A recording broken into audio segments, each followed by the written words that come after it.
programa conoceremos los antecedentes más importantes de las intervenciones extranjeras que sacudieron a México tiempo después de la Guerra de Independencia.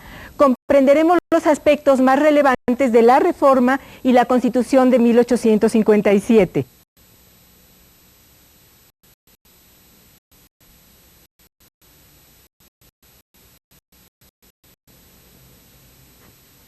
En el siglo XIX, después de consumada la independencia de México, tres grandes potencias invadieron nuestro territorio sucesivamente. Francia, en la denominada Guerra de los Pasteles, que hacía un tremendo reclamo al recién creado Estado mexicano por diversas causas económicas. Los Estados Unidos, con los cuales México perdió una superficie de casi 2,5 millones de kilómetros cuadrados, es decir, conservó solo el 45% de lo que fue la Nueva España. España, que alrededor del año 1829 buscaba la reconquista de lo que fue la Nueva España, sacrificando a sus soldados veteranos y despertando en México odios y recelos contra los peninsulares. En La Habana ya se había organizado bajo las órdenes del brigadier don Isidro Barradas la división de vanguardia, compuesta de poco menos de 4,000 hombres. El gobierno español, lo mismo que el brigadier Barradas, supusieron que la república se hallaría con poca diferencia, como 300 años antes, en que Cortés sojuzgó el vasto imperio de Moctezuma y sumamente endeble debido a las fricciones internas. Una vez llegada esa pequeña fuerza a las playas mexicanas, se le abandonó a su propia suerte. El puerto de Tampico, desprovisto de material de guerra y de medios formales de resistencia, fue el punto objetivo de la expedición española. La noticia del desembarco de fuerzas españolas en Cabo Rojo que se dirigían a Tampico se transmitió rápidamente por toda la República. Para el mes de agosto de 1829, la división española había ocupado Tampico, Altamira y otros puntos cercanos, pero inmediatamente el general Barradas se vio amenazado por enemigos mexicanos. Las condiciones en que la fuerza invasora se encontraba eran desfavorables, debidas en gran medida a la falta de víveres. Inmediatamente llegaron tropas mexicanas, que el gobierno pronto había puesto en marcha a las órdenes del general don Manuel de Mier y Terán. El general Antonio López de Santa Anna fue nombrado general en jefe del ejército que se formaba para combatir a los invasores. A lo largo de su vida, Santa Anna fue un hombre al que la historia no deja de tachar de polémico. Militar y político, nació en Jalapa en 1790. Actuó al servicio de España contra las tentativas insurgentes que se habían venido manifestando desde antes de la independencia. En 1822 se pronunció en contra de Iturbide, que se había coronado como emperador. Ya en 1829, siendo un militar joven aún, se dirigía a luchar en contra de aquellos a los que años antes había defendido. La noche del 9 de septiembre, con un grueso de 5,000 soldados, pudo acometer al fortín de la Barra, estableciéndose un combate sangriento y desastroso para ambas partes. Pero el sentimiento vivo de la independencia de los mexicanos, a pesar de los problemas propios de la nación, se hallaba intacto y se desbordó en manifestaciones verdaderamente formidables.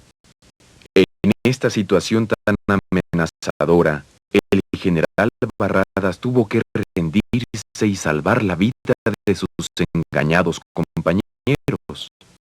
La independencia se había defendido. Así terminó aquella jornada en que el gobierno español, mal informado y sin respetar nuestra independencia, sacrificó a muchos hombres que no pudieron reconquistar absolutamente nada, y que le hicieron sentir al país odio y recelo hacia España. A pesar de todas las anteriores dificultades y de la inminente independencia de Texas del territorio nacional, la era de los ferrocarriles en México se inició durante el gobierno de Anastasio Bustamante en agosto de 1837, año en que se publicó por bando solemne el Tratado de Paz y Amistad celebrado con España en la ciudad de Madrid. En ese mismo año de 1837, ancló en las cercanías del puerto de Veracruz una escuadrilla francesa, vislumbrándose una nueva invasión. Días más tarde, llegó a México la comunicación dirigida a nuestro gobierno por el emisario del gobierno francés, el barón de Faudis, que contenía el ultimátum de Francia sobre las reclamaciones de esa potencia. El gobierno resolvió no contestarlo, mientras permanecieran en Veracruz las fuerzas navales. A grandes rasgos, las reclamaciones del barón de Faudis eran las siguientes. La primera concernía a los saqueos y destrucciones de propiedades a franceses durante los diversos disturbios del país. Y la segunda, que comprendía la adquisición de préstamos forzosos a franceses que se calificaban contrarios a los tratados entre ambas naciones. Es por la primera demanda que se le dio a esta lucha el nombre de Guerra de los Pasteles, pues se destruyeron algunas pastelerías de las que los dueños eran franceses. El gobierno creyó poder remediarlo todo, proponiendo que la cuestión se sometiera al arbitraje de una tercera potencia, propuesta que los invasores calificaron de irrisoria. Las negociaciones se tornaron tan difíciles y Francia disparó sus cañones contra San Juan de Ulúa. La injusticia de esta agresión exaltó el patriotismo nacional, pero si aquella administración hubiera sido capaz de hacer algún sacrificio en bien de la nación, en vez de estar ocupada por la lucha interna, la campaña abierta por los franceses no hubiera sido tan desfavorable como lo fue para México. Pero el país seguía con los problemas entre centralistas y federalistas, aunque la reforma se había detenido. Por todas partes imperaban el disgusto, la alarma, el deseo de un cambio político y las secuelas de un país pobre. Buscando un término a las contiendas civiles, el Congreso General llamó al ejército a la unidad. Pero los líderes militares no quisieron dar mayor fuerza al gobierno, en aras de un aparente bien común nacional. El mes de octubre de ese 1837, el gobierno francés invitó a México a negociar. Sin embargo, la esperanza de un convenio amistoso fue desvanecida por las bases de la negociación. Las bases propuestas por los franceses exigían de México que garantizara a los franceses residentes en la República que no se les impondrían préstamos forzosos, ni se les obligaría a tomar las armas, ni se les impediría el ejercicio del comercio al menudeo, pero desde hace mucho tiempo el país había comenzado una guerra sin cuartel en contra de los extranjeros residentes en aras de mantener sana la independencia. Estas condiciones no fueron aceptadas por México y fue inevitable la guerra. Los habitantes de Veracruz comenzaron a salir de la ciudad. En estas circunstancias, el general Santa Anna se trasladó a la plaza de Veracruz. Se encargó del mando y comunicó al contraalmirante de la escuadra francesa el soberano decreto que declaraba a la nación mexicana en guerra con Francia. Se libró una lucha intensa. Santa Anna reunió la tropa desperdigada y salió a abatir a los enemigos que habían tomado la retirada a sus buques. México es derrotado, firmó el Tratado de Paz y reconoció su deuda con Francia. A pesar del avance del tiempo y de 2 intervenciones extranjeras, México seguía sin poder organizar al país, por lo que se veía muy difícil que para 1844 pudiera lograrlo políticamente, pues los Estados Unidos habían decidido anexarse el territorio de Texas después de haberle prestado apoyo para su independencia. Fue durante la administración del presidente José Joaquín Herrera que tuvieron lugar trascendentales acontecimientos que alteraron el rumbo de nuestra historia. Los Estados Unidos se encontraban en plena expansión territorial. Ya habían adquirido la Florida y Luisiana, y ahora trataban de apoderarse de Texas, estado al que 20 años atrás habían querido comprar al gobierno mexicano. Viendo que por este medio no era posible conseguir el estado, el gobierno norteamericano optó por ayudar a los colonos a sublevarse, reconociendo después la independencia de Texas. En abril de 1844, por medio de un tratado, Texas quedó anexada a la Unión Americana. El Congreso norteamericano reprobó de momento el tratado de anexión, pero ante la obstinación del Ejecutivo, lo aprobó en marzo de 1845. Poco tiempo después, llegaron tropas norteamericanas hasta las riberas del río Bravo, violando los convenios al respecto y proclamando a su vez supuestas violaciones de México a sus fronteras. Esto fue motivo para que se declarara la guerra entre ambos países a finales del mismo año. El general Mariano Paredes Arrillaga, con un ejército de más de 6,000 hombres, salió a la frontera a resguardar la integridad del suelo patrio. Pero a medio camino regresó a la capital y se sublevó ante el gobierno, nombrándose presidente de la República. Estando Paredes Arrillaga en el poder, reforzó la milicia en Matamoros frente a la invasión estadounidense. Pero el ejército mexicano, al mando del general Mariano Arista, también enviado por Arrillaga, fue derrotado. De nuevo el gobierno sufría severos cambios. Un golpe de Estado destituía al presidente, y en un breve lapso de tiempo transitan por el poder Mariano Salas, Antonio López de Santa Anna y Valentín Gómez Farías. Para 1847 los norteamericanos ya se habían apoderado del norte del país y Santa Anna luchaba ferozmente contra ellos en San Luis Potosí. El gobierno estadounidense, al darse cuenta que la invasión por el norte se le estaba complicando, cambió su plan y formó otro ejército que bloqueó el puerto de Veracruz. En la capital, Gómez Farías era destituido y Santa Anna tomaba de nuevo el poder. Pero la resistencia se debilitaba en el puerto y tuvo que salir a defenderlo, dejando en la presidencia de la República al general Pedro María Anaya, pero tras la derrota de Cerro Gordo, regresó al poder. Para agosto de 1847, las tropas norteamericanas arriban a Tlalpan. Las tropas americanas creyeron ocupar fácilmente la Ciudad de México, pero fueron detenidas por un tiempo en el convento de Churubusco por el ejército a cargo del general Pedro María Anaya, quien al final fue derrotado. Después de estos hechos hubo un armisticio. Los americanos volvieron a hacer proposiciones de paz siempre que se les cedieran los estados de Texas, Nuevo México y Alta California, el derecho de tránsito por el istmo de Tehuantepec y una indemnización. El gobierno mexicano se negó y los norteamericanos continuaron con la avanzada. Tras la fuerte presión, Santa Anna renunció a la presidencia. El ayuntamiento de la capital hizo entrega de Palacio Nacional a los invasores norteamericanos.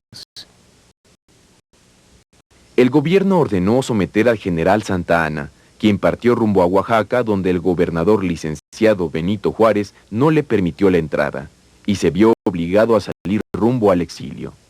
Para febrero de 1848 se firmaron los tratados de Guadalupe e Hidalgo entre la República Mexicana y los Estados Unidos de Norteamérica, en los cuales México cedía los territorios de Texas hasta el río Bravo, Nuevo México y Alta California, recibiendo por indemnización 15 millones de pesos, quedando libre de toda reclamación. Firmada la paz con Estados Unidos, el Congreso de México se ocupó de la elección de presidente constitucional y el elegido fue de nuevo el general José Joaquín Herrera. Pero la guerra civil estalló en Aguascalientes. A mediados de 1850, los partidos políticos comenzaron a prepararse para la sucesión presidencial y el electo fue Mariano Arista, a quien se acusaba de no haber contribuido bastante contra la invasión norteamericana. Su periodo fue insignificante, en gran medida porque el país estaba en bancarrota. A mediados de 1852 estalló una revuelta en Jalisco. Instados por los santanistas, los rebeldes exaltaban la Constitución de 1824 y pedían a Santana tomar las riendas del país. Arista tendría que renunciar en enero de 1853.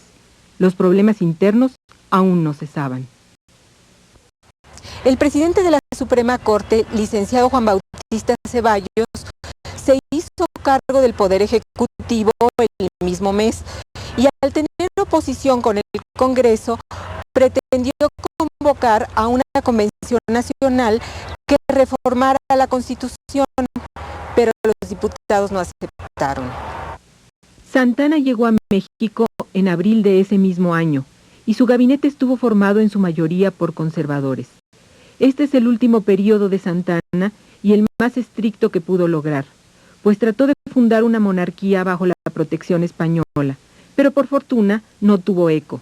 Durante este periodo fatídico, Antonio López de Santana persiguió a todos los liberales, derrotándolos o prohibiéndoles residir en las capitales de los estados. Para deshacerse de sus enemigos, Santana comenzó por desterrar a Arista y después a la mayoría de los hombres importantes del Partido Liberal, incluyendo al estudiante de leyes Porfirio Díaz, al licenciado Benito Juárez y al general Juan Álvarez, quienes se levantaron en armas. Hacia 1854, la dictadura santanista había logrado provocar el disgusto y la animadversión de todas las clases de la sociedad, y sobre todo de los liberales, debido a los ataques contra las libertades civiles y políticas por sus medidas persecutorias y sus proyectos monárquicos.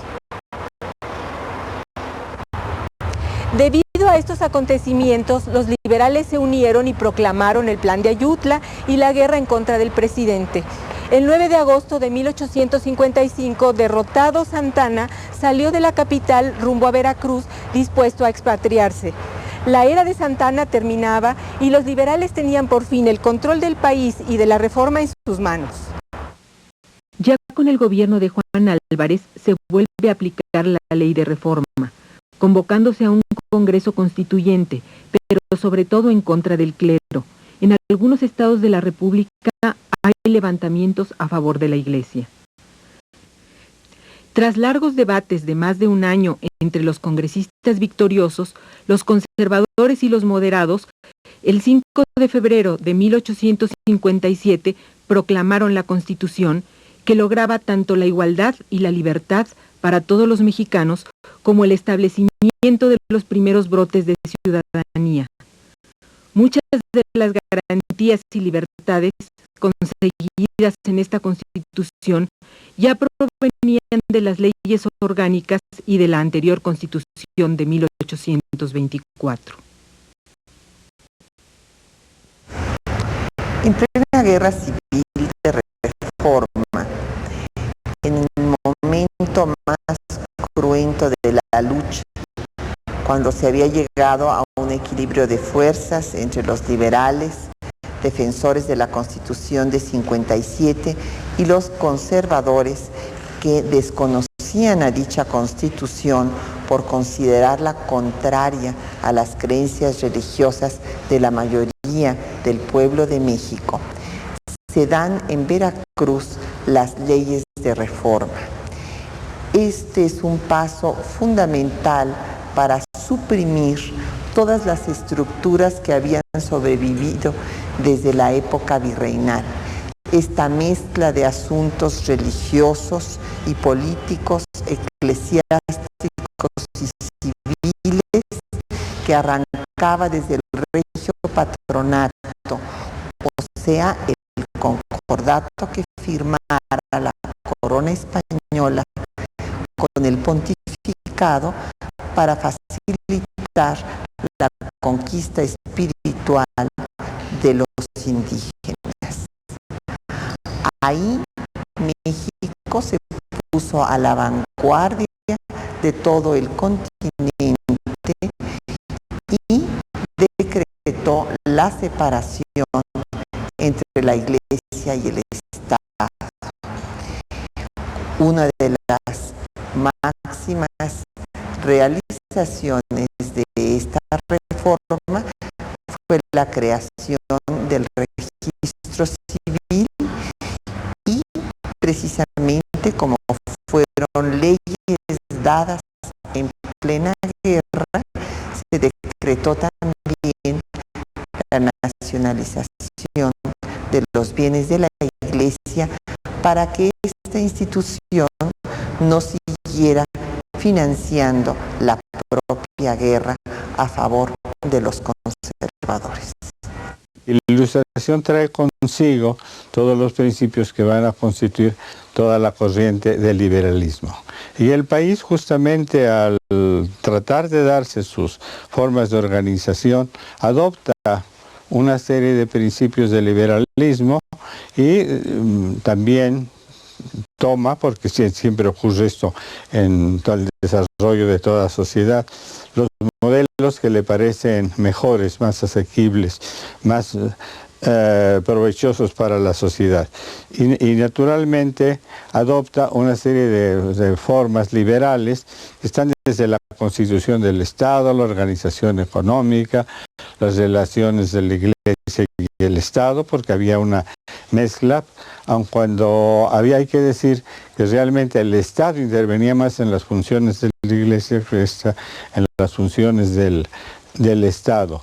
Entonces, como decía hace un momento, se empiezan a emitir una serie de disposiciones de carácter liberal.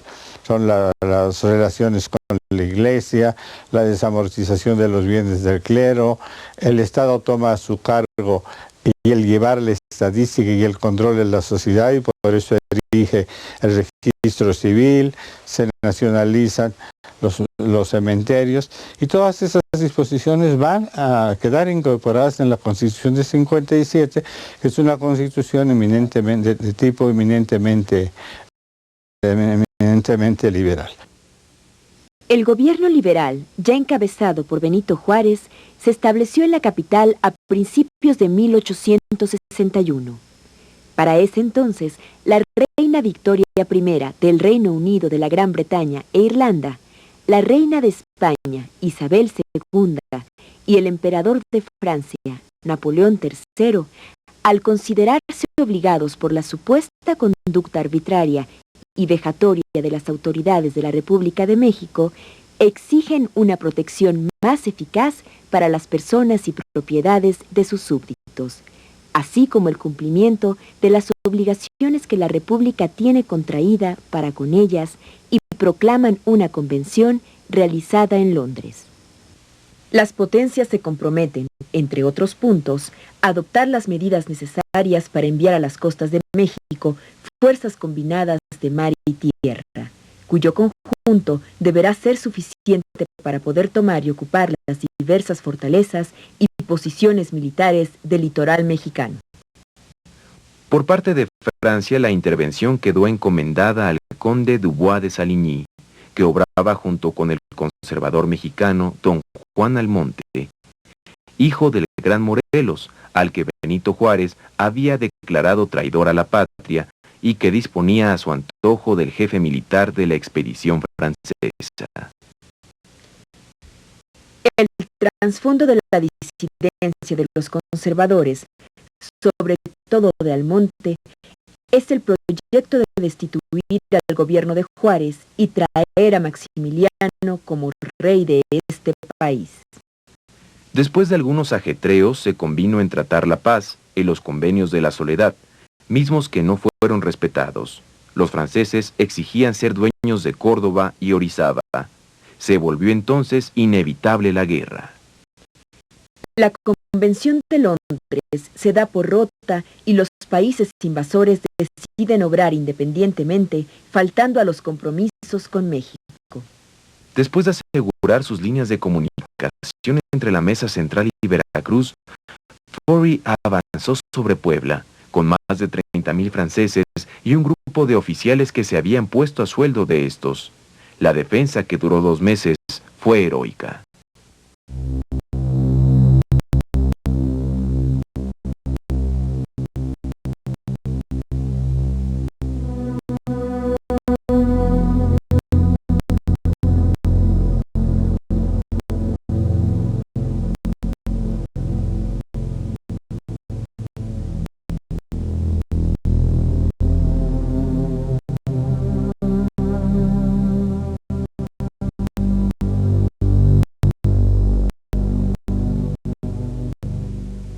El 5 de mayo los franceses atacaron Puebla y los puntos en que la defensa podía ser más eficaz.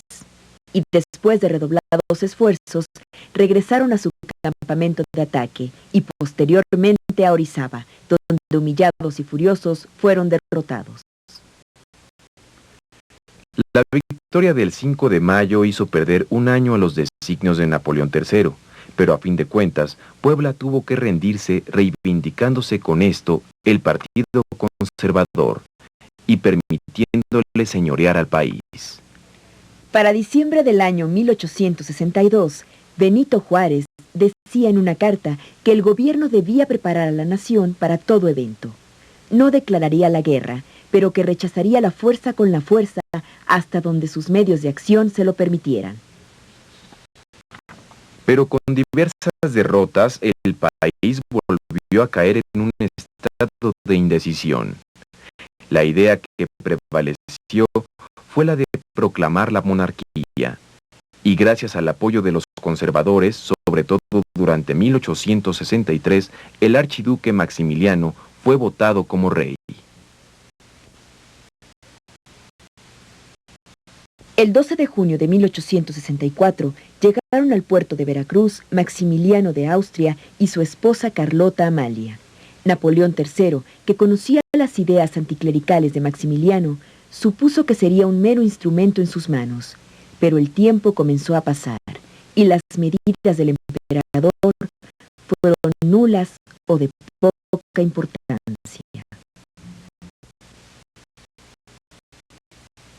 En este periodo, la compañía ferroviaria emprendió negociaciones con el gobierno de Veracruz sobre la construcción inmediata del tramo Veracruz-Orizaba. Pero poco tiempo después arribó a este puerto la intervención francesa. Para el ejército francés, el ferrocarril fue de un importante valor estratégico, pues le permitió acarrear armas y soldados hacia el interior del país. A pesar de que el imperio de Maximiliano no se hacía notar en gran medida en el país, de una u otra manera iba sentando lentamente las bases de la reforma, que desde hace muchos años los liberales trataban de implantar. Esto fue uno de los pocos beneficios que logró la corona en México. Maximiliano declaró que tenía derecho al patronato eclesiástico como los reyes de España, que la religión católica era del Estado, y encomendó al Consejo de Estado la revisión de todas las operaciones de desamortización y nacionalización aplicadas en contra del clero desde 1856, con objeto de invalidar las ilegales. Francia y el Imperio habían declarado legalmente consumada la reforma. Ya no podría jamás volverse sobre ella. La nación la había fundado en medio siglo de incesantes luchas civiles y la intervención la consolidaba. Quedó comprobado que en el año de 1865 el imperio era difícil de lograr. La resistencia, persistente en todos los ángulos del país y con la misma fe que en las contiendas anteriores, tomaba rápidamente proporciones de incendio. La organización política establecida por el gobierno imperial no producía resultado alguno. Maximiliano se convertía en un emperador decorativo que no hacía más que gastar el dinero que se le mandaba de Francia y que, dada la situación, buscaba un convenio con Juárez. En los primeros meses de 1866, el norte del país estaba incendiado. Se constituía un grupo grande a las órdenes del general Mariano Escobedo. Se libró de nuevo un combate feroz entre republicanos y franceses. Y mientras Juárez se instalaba definitivamente en Chihuahua, consolidándose esta como la capital, los republicanos vencían en la mayoría de las poblaciones atacadas. Oaxaca, por el general Porfirio Díaz. Jalisco, por Ramón Corona, uno de los grandes republicanos. Y Matamoros, Tampico y Monterrey, por los ejércitos de Escobedo. Pronto se vio que ni los invasores eran capaces de contener la reorganización y el avance de los ejércitos republicanos que reafirmaban más claramente su identidad nacional. Maximiliano sintió cerca la derrota. Pézant, el general a cargo de las tropas invasoras y los emisarios de Napoleón, lo apremiaban sin tregua para que abandonase el trono. Las finanzas eran nulas y no había, pues, modo alguno para vivir. El resultado de todo esto fue que Maximiliano, acompañado de los conservadores Miguel Miramón y Tomás Mejía, volvió de Orizaba, camino de la abdicación a México en los primeros días de 1867. Después de haberlo sometido a juicio militar el 19 de junio de 1867 en el Cerro de las Campanas, sitio cercano a la ciudad de Querétaro, murió fusilado tras haber sido engañado por un puñado de mexicanos que planearon su instalación en el país, buscando con esto derrocar al Partido Liberal y mandar sobre el país a como diera lugar. Creo que en la intervención francesa sí ya hay más un sentido de nacionalidad, que donde la república se ve amenazada e invadida, surge unas ansias de correr al invasor, de luchar contra él, y se configura en el alma nacional la noción de que formamos parte de un solo Estado al que hay que defender. Entonces sí, a partir del 61 al 67, sí hay la idea de una unidad nacional, de que pertenecemos a un solo Estado, de que nos manejamos con ciertas bases, que tenemos una unidad y un deber de protección de toda esa entidad nacional. El siglo XIX fue para México un siglo de grandes cambios e incertidumbres, pero también un siglo en el que se pudo construir la tan añorada identidad nacional. Diversas fueron las causas y acusaciones que tuvo que defender el país para mantener su autonomía. Lo que buscaba España era reconquistar el gran territorio que después de 300 años había perdido y que la había mantenido cómodamente en muchos sentidos. Francia, al igual que los Estados Unidos, que ponían de pretexto las deudas para aprovecharse de un país rico en tierras y materias primas, que le pudieran dar un sustento económico más fuerte a sus gobiernos. Pero sobre todo, la disidencia del interior, la eterna lucha entre los que pensaron de una manera y no de otra, y que trataban de aprovecharse del país a como diera lugar. Esta fue una de las más grandes luchas que tuvo que enfrentar nuestro país. Entre 1862 y 1867, México sufrió sufrió 3 invasiones y numerosos golpes de Estado, cada uno de los cuales afectó profundamente el porvenir de la economía nacional. Queda claro que nuestro país transitó por invasiones extranjeras y por la anarquía interna, debido a que no se tenía la experiencia para gobernar con el arribo de la independencia. Pero las guerras civiles, las luchas entre liberales y conservadores y las intervenciones lograron que se comenzara a pensar más a fondo en una identidad, en la identidad nacional.